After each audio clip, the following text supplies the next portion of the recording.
Hey guys, ArkhIce here, and today I just wanted to talk about should you summon for Zeldris and Chandler, go into detail about what they do and what teams you should expect to see with them, and whether or not they're going to actually, be meta based on what happened in JP, right? So before we jump in this and get started and discuss this, make sure you subscribe if you haven't yet, and hit that notification bell if you want to get notified when I upload. Now then, Zeldris, right? Zeldris is a backline unit, right? He's a support type unit. He's not damage dealer like the other Zeldrises, right? He's not big damage dealer like blue Zeldris. He's more of a backline support like red Zeldris, right? And yeah, so he's in the back and he helps boost the AM team with debuffs and everything. Or you can put him on another like debuff based team with something like Kyo and everything, to where he helped boost the team because of Kyo's and Knights and everything, right? And makes everyone go burr, basically, right? So Zeldris, his first card, it's a damage dealing card, but it legitimately doesn't do much. Compared to other damage dealers in the game, he doesn't do that much damage, right? Because that's not what he's for. He's forced to be a support type unit, right? And it's cut. And this card cannot do a critical strike at all. It literally cannot critical strike. But cut makes it where it does a percentage of the critical strike damage you would be doing to them, right? And it doesn't do that much. It's a really cool animation, but it just is not a good damage dealing card. And of course, his passive increases everyone's basic stats by 2% for every debuff. It's applied on enemies and it's limited by 10 times, right? So if you have like 3, 3, and 4, on each enemy, like 3, 1, 3, 1, 4, and the other, you get the max amount of times you can activate his passive, right? So his second card is basically it's Gother's AoE takeaway card, Green Gother's, but it also on level 2 and level 3 it has an added in disable ultimate moves, so that it adds in that helps support that weakness of Gother's card, to where if they're already have their ultimate, it won't matter at all anyways. So this helps push up the weakness to help support it, so it doesn't have much as the weakness as it did before, right? Of course, his ultimate is different, and it's a single target ultimate, but the secondary effect is a decreased HP related stats of all enemies, right? So his actual damage dealing part of it is single target, but the decrease in HP related stats is an AoE, right? And of course, Zeldris' commandment is different. If a critical strike occurs from skill use, decreases crit chance and crit damage by 10%. It only works if he's in the front and does not work in deathmatch, right? That commandment is really, really strong when he does come out, because let's say someone like Escanor, right? If Escanor crits, he gets hit with that, it's really bad, right? Because it's really bad for Escanor. And Escanor's a big crit unit. All of his damage, like, he can do a lot of damage without critting, but like the majority of his damage comes from how much crit damage he does. And if he doesn't crit, like for instance, if you run Escanor on Goddess Liz and someone other than Green Gother, because some people don't have Green Gother because he's a big limited time unit, right? He just doesn't do as much damage as he would with like Green Gother and like Laduciel, or like Green Gother and Goddess Liz.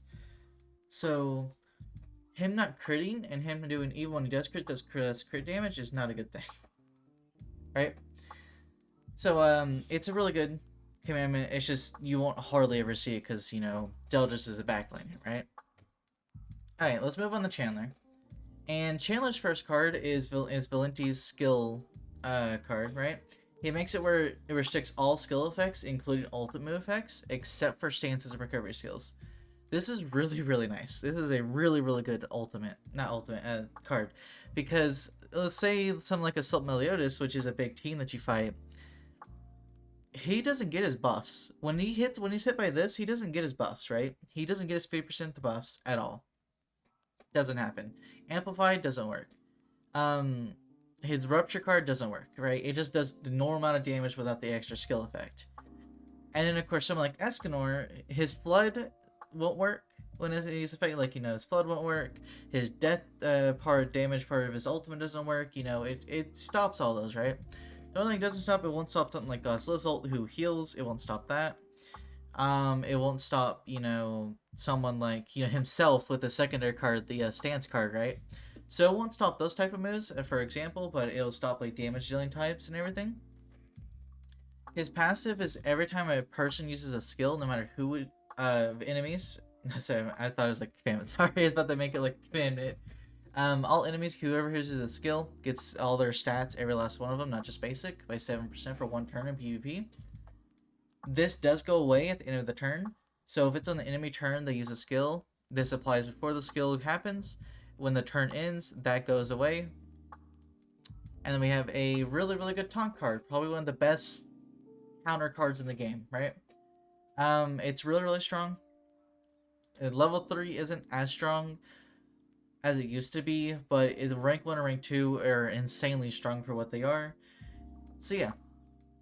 And he has Droll's ultimate, right? Droll's ultimate, the AoE charge ultimate, really, really strong. Needs multiple dupes to be really, really good, right? So both of these units are insane.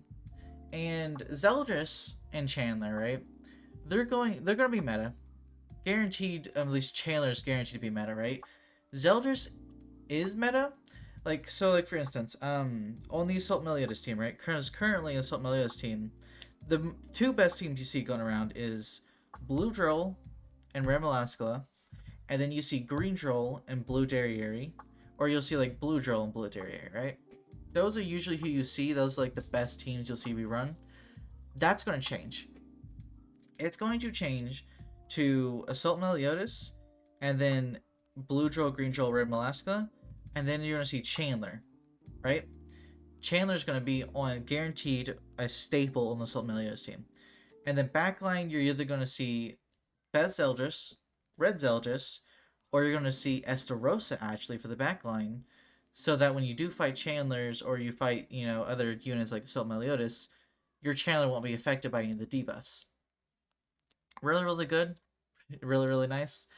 That's going to be the team the Chandler's going to be on. There's a second team Chandler's going to be on that's going to be meta. And going to bring back this team for legitimately top 5 best teams in the game, is where it currently is in JP. The full stance team. So you'll see Chandler, you're going to see Tarmiel, you're going to see Green Gother, and then in the back you're going to see Estarossa. That is the stance team that is meta with Chandler. It is insanely good. It is like a it can take a few turns.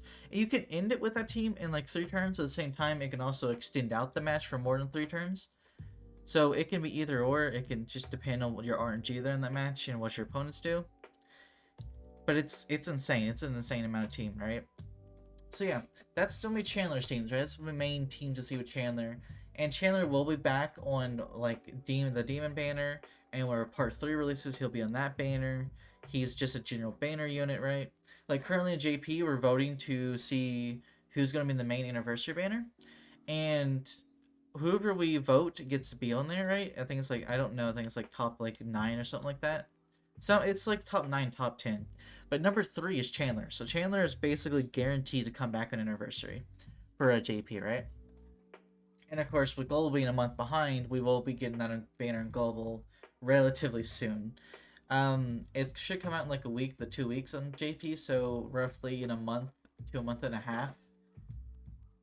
Yeah, roughly a month and a half is when it should come to Global. Somewhere around there, right?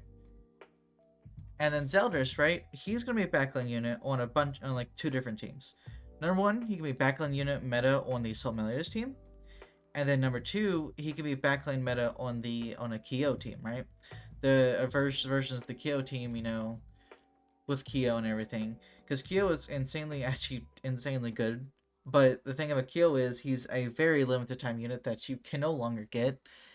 So yeah, most new players can't get Kyo. Sorry for that, but that's how collab units are. They don't come back. At least currently they don't, right?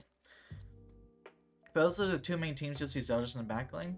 Of course, obviously, you'll see some Assault Meliodas teams with Zeldris in the front line. Those aren't as good as the best ones, but they're still really good and everything. So yeah, should you summon for Zeldris and Chandler? Honestly, if you can get the 900, and you really, really like Zeldris, it is a worthwhile summon. But here's the big but: Zeldris is not required for the Assault Melodious team, right?